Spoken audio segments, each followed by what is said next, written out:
নমস্কার YouTube friends চ্যানেলে সবাইকে স্বাগত। আশা করছি সবাই ভালো আছেন। সামনেই দেখতে পাচ্ছেন এটা স্টক গাছ, স্টক ফ্লাওয়ার।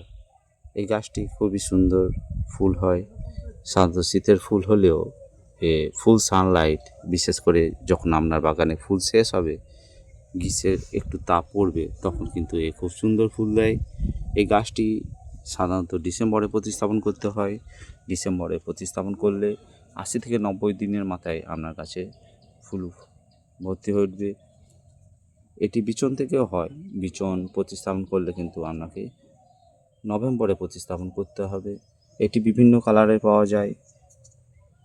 সাদা তো সামনেই দেখতে পাচ্ছেন, pink, deep pink, red colour, অনেক রকম কালার পেয়ে যাবেন। এটি সাধারণত দোআঁশ মৃত্তিকায় ভালো হয়। জল পছন্দ করে, কিন্তু গাছের গোড়ায় জল যাতে না দাঁড়ায় সেটি কিন্তু আপনাকে ভালোভাবে লক্ষ্য রাখতে হবে, তাহলেই গাছটি খুব সুন্দর হবে। ওকে, সঙ্গে থাকার জন্য অসংখ্য ধন্যবাদ। ভালো থাকবেন।